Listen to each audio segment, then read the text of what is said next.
It's 11:38 a.m. on a Sunday. Do you know how many players you have on bye? Welcome everybody. How are we all doing this week? It's round 1 of the playoffs. Middle of it. Week 2, so we're in the middle of it. This is the first time we've ever done this in this league. Yep. We'll have to do an impression, understand how we feel about it. Yeah, so after the season, we're going to go back, see if we want to keep this, but this is going to be a short little podcast this week, just giving you an idea of where things stand and where things are kind of shaken down in the upper and lower brackets. So let's get to it. Let's talk about them. And let's not forget that our first players, Nick and Gregory, didn't have to play this week. They didn't have to play. So while play. they have scores, they're relatively meaningless and might have been higher had they actually been trying to win. Yeah, Nick and Gregory on buys. So let's take a look at this. First matchup, we've got myself and Jenna going at each other. This is actually really, really close. So while Brandon won by roughly 35 to 40 points, that is not enough to clinch it. Yeah, it's very much not. Her projection actually went down a little bit here, which I'm curious about. About half an hour ago, she was projected 220. So let's do an investigation. Let's investigate these box scores here. She actually last week in week 12 of the NFL season, Kansas City was on bye, so she was actually missing a bunch of players here. This week she gets them back, but she had a bunch of players get injured. If you look down here, Dalvin Cook got injured, not doing anything. Debo got injured. Darren Waller got injured. She had to replace everybody. So she did that. She picked up Van Jefferson from the Rams, who I actually dropped the week before. For Las Vegas, she picked up Waller's backup. And then I think she picked up Jamal Williams, who is Swift's backup. I saw something that I didn't know. Scroll down. I didn't know that you could put bye players in the IR spot. You can't. So A.J. Brown was injured. Oh, he's just also on IR. Yeah, he's also in IR. So you can put players who are out, like the O next to their name, and players who are IR in the IR spot. But they will just sit there. Now, what you can also do, and we're talking about IR spots, so like Amari Cooper, he actually played this past week, and he was technically active. He wasn't out or in IR. But I didn't want to move him up into my bench yet because I wanted other people here to play with, and I didn't want to drop Amari so anybody else could pick him up. But I knew I wasn't going to play him, so I just left him there. And you can't pick or drop more people once you have an active player in the IR, but I already had my bench set up, so I just kept him. But looking at this, I'm kind of curious why her projection went down so much. She might have done something here, but her total projection is her weekly projection is 122 on top of the 90 here, so she actually should be sitting 120 some. I think ESPN is making a mess there, but my projection's sitting around 240. So I'm up a little bit on her because I had a little bit of an edge last week with Kansas City being on bye. And Gallup and Schultz did a decent job on the Thursday night game. So I feel confident in that, but this one's going to come down to the wire. If Mahomes goes crazy and Lamar doesn't, then congratulations, Jenna, you're going to make round 2. If Jonathan Taylor does Jonathan Taylor things, then I'm going to win. Let's look at me versus Chris. So yeah, let's go into the next one. Let's take a look at you versus Chris. Just on the surface here. Oh, there's no chance. I'm sorry, Chris, you've got no chance. Yeah, so Amanda put up a huge score last week. It wasn't the peak. We're not doing peak of the week because it's peaks of the weeks. So, but Uncle Rob put up 190, but Amanda put up 170 here. Chris had one of his worst weeks ever at 75. He's out. There's no way he can make up a 100-point gap when Amanda's going to be putting up. If we look at the box score here, Amanda's looking to put up 117 this week. Yeah. Which means that for Uncle Chris to catch her, his projection needs to be looking at 217 points. Which, sorry, Chris, you're not going to make it. He doesn't have, I have no stress right now. Year one. Zero stress. I can have 3 players on bye. It wouldn't even matter. He's playing Taylor Heineke, not Peyton Manning of old. So yeah, sorry, Chris. Should have played Taylor Heineke last week. Yeah, but he just had bigger issues there. Actually, what he should be doing is switching in Kyler Murray, but he already knows he's out, so he's just weeping. Looking into the lower bracket though, we've got interesting matchup between Sharknado and Fellowship of the Rings. William put up a decent week. Julie did not. She put up a Uncle Chris week there. It looks like William's gonna take this. William got super lucky last week. Thielen and Kirk Cousins were going crazy. So I see William taking that there.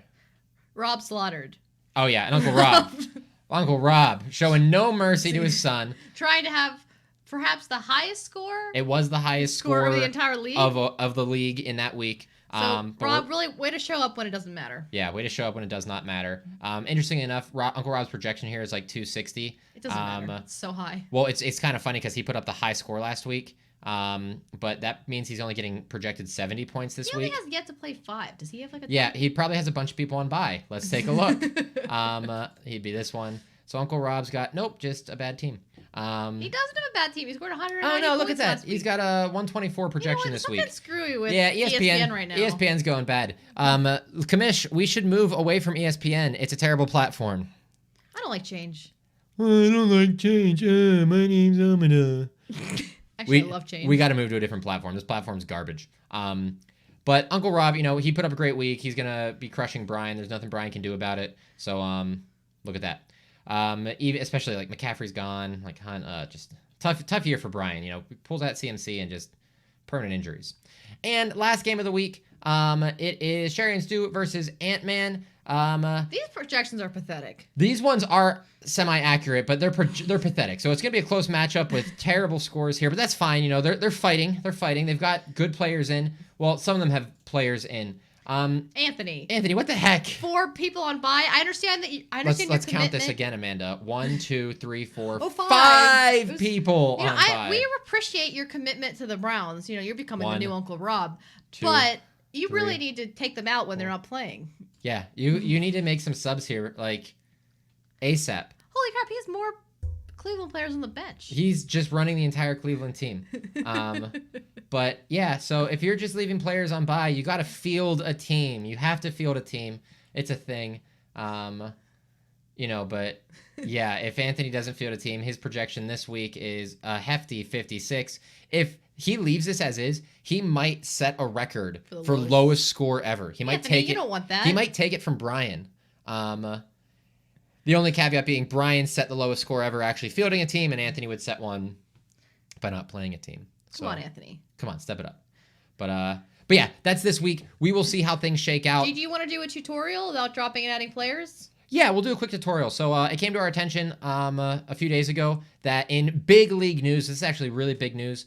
If we go into the league here, we look at recent activity, we can see that Pepperoni and Sausage, the favorites to win the league, added DeAndre Swift, Detroit's top running back 8 of the year, just from free agency to the bench. We all should have been looking out for this, but the real question is, how did DeAndre Swift even get dropped by anybody?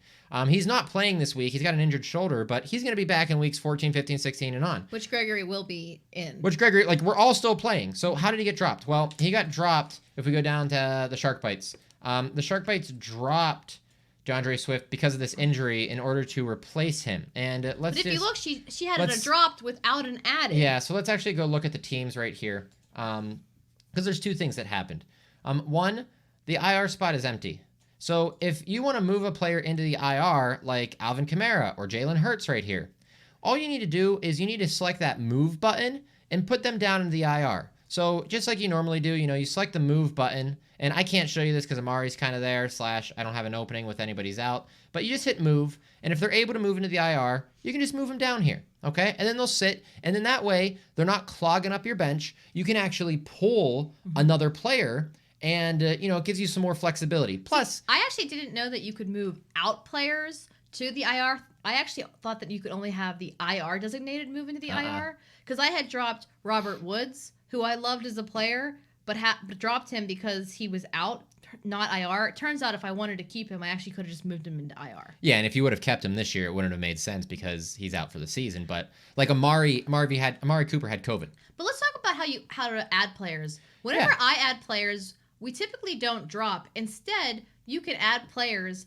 by going to the add player and then pushing. Just pick something. So, let's say I want to get a new kicker, right? Maybe I want Daniel Carlson. He put up a huge week last week, 21 points. I'm going to add him. He's on free agency, so I can get him right now. It's just free for all. I'm going to get him first. So I hit plus. So I've got... I can't show you this right now because I've got Amari Cooper in that IR slot, and I'm not moving him out. Sorry. But what you do here is you would hit plus.